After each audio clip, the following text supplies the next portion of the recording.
I've known Ashish for some time, and it's amazing. The man is on a mission. Here is an entrepreneur that is out to and will not only change India, but change the world. Why do you think it happened? I haven't met anybody else with this kind of ruthless focus on his purpose. His passion for his work can be so contagious that you just have to be around him for a little bit and you're sure to get infected.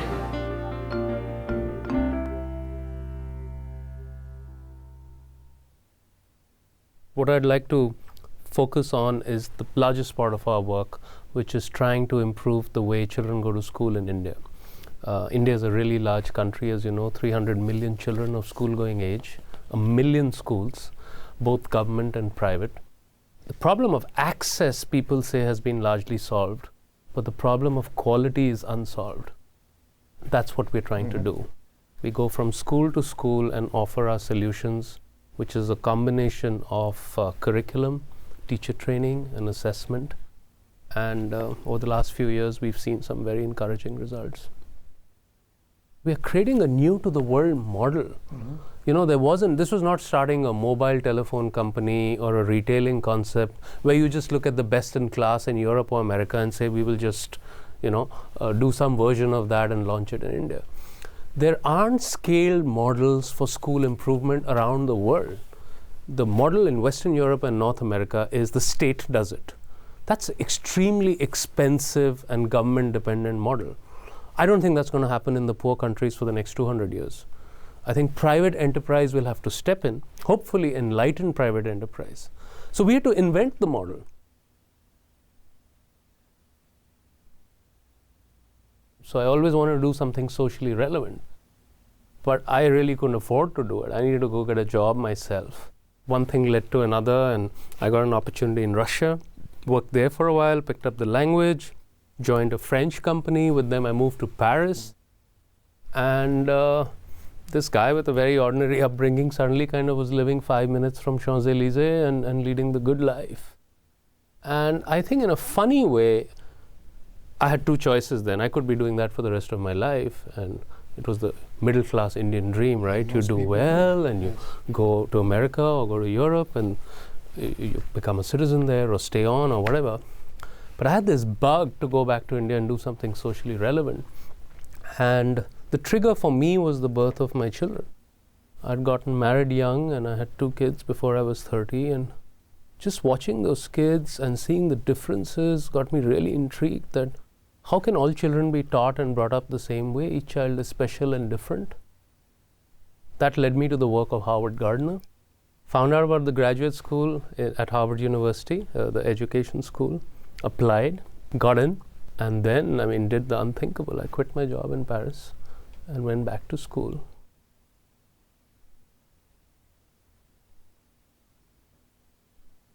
Yeah, I went back to India fall of 2002.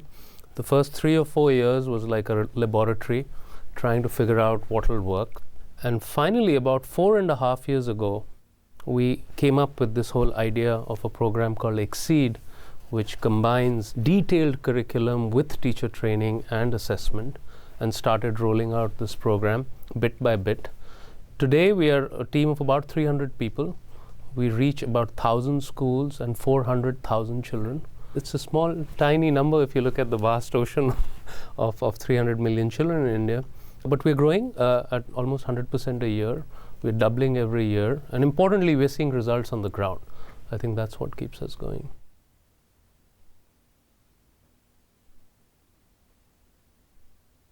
If you're trying to do something exceptional and difficult and first time round, I cannot overstate what it takes to bring the kind of people who will do this.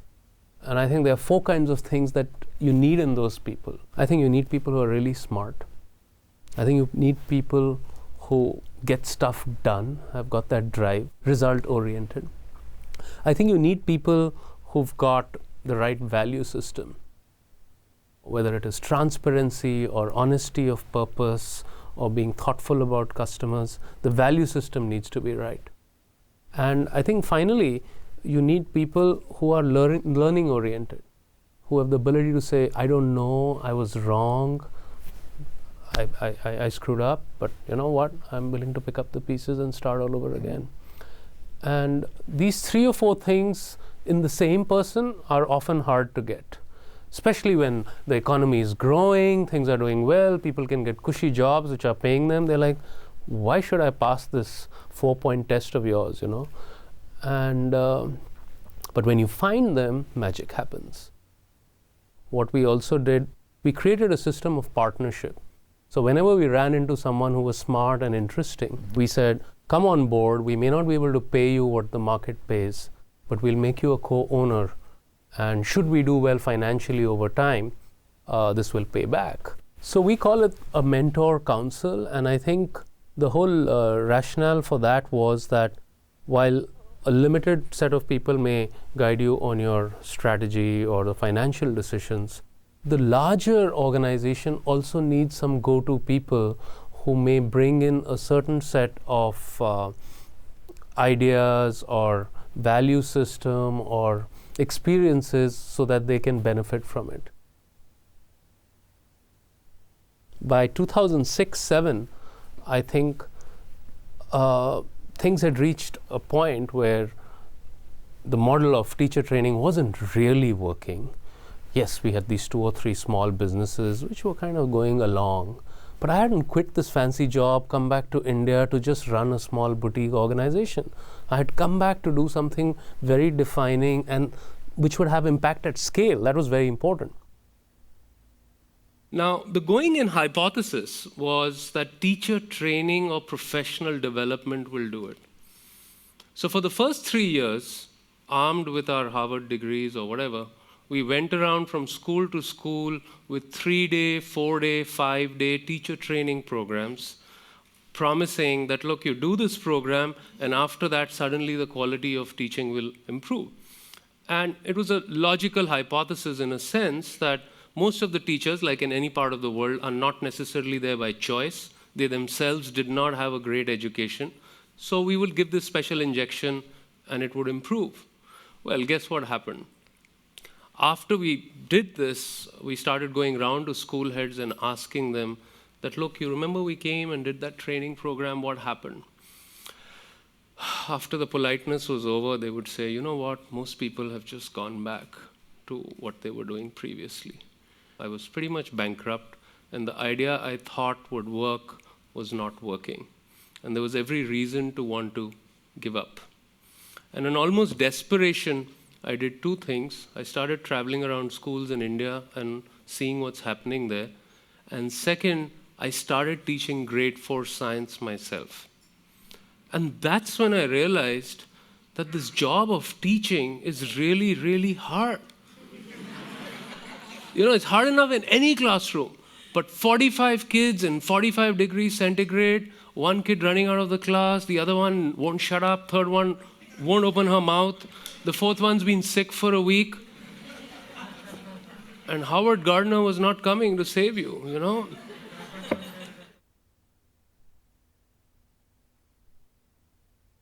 One of the schools I visited, normally you go there, people are very deferential, and you know, the class stops, the teacher smiles at you, and you say a few kind of platitudinal things and walk out. But this 22-year-old girl gave the chalk to me and said, "Sir, can you teach this class better than me?" That was not supposed to happen.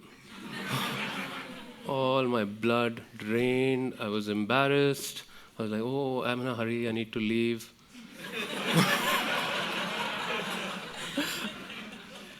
That's when the penny dropped. That, buddy, if you don't have a better mousetrap, if you can't tell her in the class how to teach that lesson better, you're actually wasting everybody's time. And that's where part 2 of the story starts. That's when we realized we need to go to the drawing board and create every lesson from scratch. So I told the team, all this training nonsense stops from tomorrow. We're going to take every lesson in the Indian standards, K through 8, in English, in math, in science, and social science, concept by concept, 45-minute lessons. What do you do in the first minute? What do you do in the third minute? You're talking group work? What group work? You're saying demonstration? What demonstration? You're saying resources? Which one? How much do they cost? In extreme amount of detail. And only then it is useful. Then let's talk about training.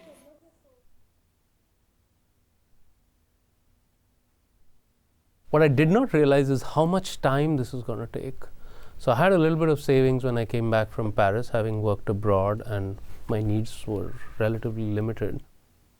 But for first 5 years of this project, I was basically financing it off that. And so that glass started emptying over a period of time, and the pressure started building up. Attracting capital was a challenge. Though I was very, very cautious in taking capital, and I did what most people would term crazy, and in hindsight, I think it was very risky, but I used my personal resources and put myself and people around me at risk. And so we delayed capital injection till almost 6 or 7 years, till the model had been created, stabilized, and obviously we got a better valuation, and we had to divest a small minority and so on and so forth. The ultimate consumers of my offering are parents, right? Children go to school, their fee is paid by parents. The way Exceed works, we sell to schools, and then schools in turn have to tell parents that, look, this is this great program, we are taking it up, please support us. So what we've done is, it's a two-part model, which some people call the Gillette model. So the razor is in a sense subsidized. So we provide the lesson plans and the training to the school, which they pay for. But schools are not going to pay very much. Their means are limited, and also they're not the kinds who invest too much in these things. The students are charged through the publishing and the assessment materials. So there's an established consumer habit, like in any country. Parents at the beginning of the year buy the books for the year. So in our case, the parents buy the Exceed books and the Exceed assessment. So that assures annuity of income to us. And so I can take care of the school, I can visit the school every quarter, I can do audits, I can keep training and retraining. There's an economic incentive for me to stay on with the school. And at the same time, the school doesn't want to keep reinvesting its own money. So it's kind of a win-win solution. But like I mentioned, key in this is parents need to be completely convinced of this. And we need to do a little bit more work in that area.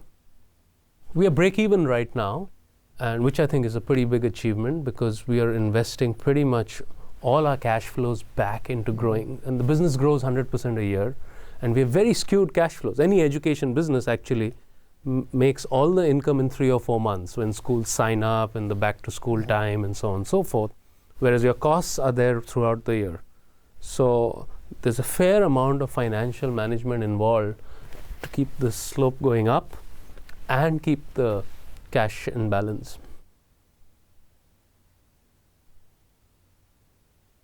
In terms of the price I've paid, I think enormous. I've worked very hard, and I've been through phases where just physically and mentally completely consumed. I think I've lost some friendships, because once you're so unidirectional, you can't invest in everything else. I think I've financially been through a lot of risk, almost went bust. There have been days where I've cried or not want to get out of bed, but I've never ever reconsidered my decision. And the gratification comes when you walk into a classroom and you see that glow on a child's face. You see teachers who were almost tyrannical in their style 6 months ago are now teaching in a way which is completely around the child and learning. We go around the countryside and hear many good things about our work. I work with a team of very, very fine people whom I have very good relationships with. So these are some of the great gratifications. And I think foremost, I would say from a personal standpoint, my own relationship with my children. Had I not been in this area, my understanding of children, how I treat children, how I think of them, perhaps would have been very different.